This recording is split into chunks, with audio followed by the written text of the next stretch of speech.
Welcome back to Potter Rare Books. I'm Mike, and today we're going to be talking about all things Harry Potter and the Prisoner of Azkaban.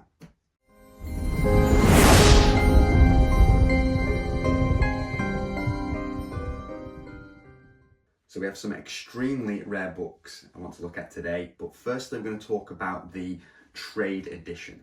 Now, this was published on the 8th of July 1999, and the first print run was a run of 5,150 copies. Now, that was across 2 states, and the first state, being this one here, and we'll go through the differences in a second, had approximately 2,500 copies. Now, it did used to be considered that there were 3 states to the first printing of this book. However, that's since been proven that the 3rd state is actually the first Australian edition.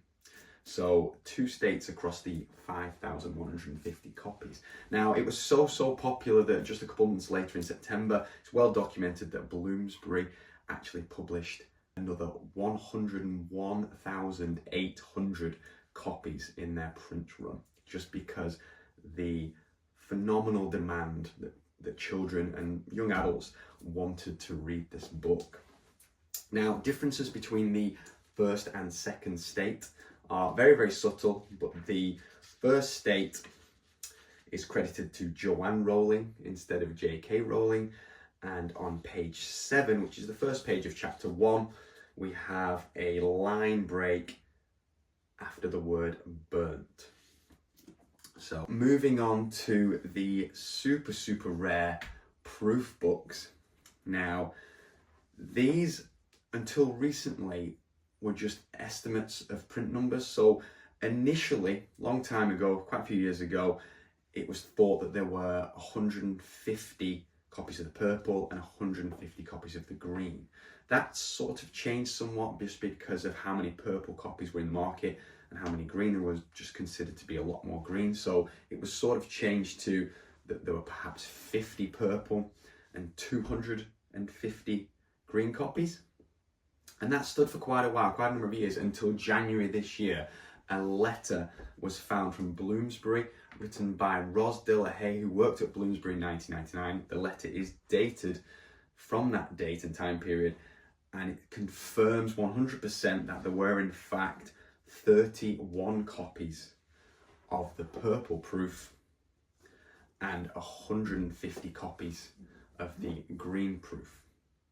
Now, since this information came out just 6 months ago, we have seen increases in prices, especially for this purple copy. With there only being 31 copies in existence, many, serious collectors are looking to potentially add this and keep it within their collection before it falls out of the market and completely disappears. Now, there are a few more green ones around, however, seen as people did used to think there were 250, and now it's been confirmed there are 150. The prices of this have also increased. Not quite to the level of the purple proof. This will always be a book that is potentially double the price of the green. It may go up significantly more in value as copies of this become less and less available. But super rare books. Now, the differences between the two, so they both have the publication information on the back. They are identical in that they both have the date of July 1999, the price of $10.99, the ISBN number. It has the same blurb on the back, whereby this is an uncorrected proof and it is not for sale. Now, what is really interesting is, we talked about earlier in the trade edition, so this was printed after the uncorrected proof, but as we saw on the page 7, the first page of the first chapter, we had that line break after the word burnt. We don't see that in the first state of the uncorrected proof. So if we go to page 7 again, the word burnt is just followed and flows into the sentence as it does in the second state of the trade book.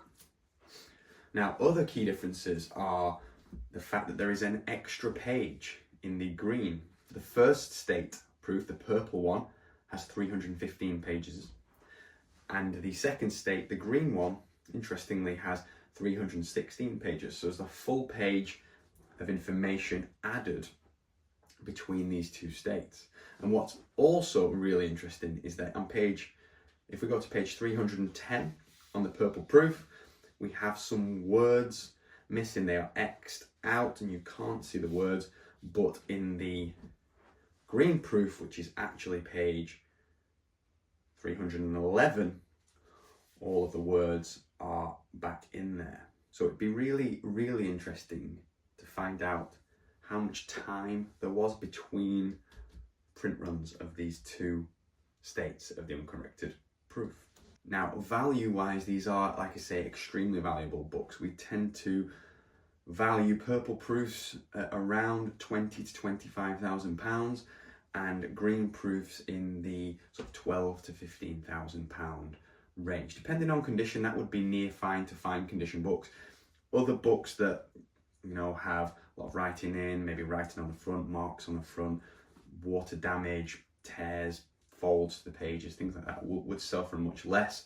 But in true collector's condition, near fine to fine books, those are the prices you would be looking at. Now, if you've made it this far in the video and you really enjoy learning about Harry Potter books and the extensive information behind them, then please like and subscribe to this channel and keep following for more videos.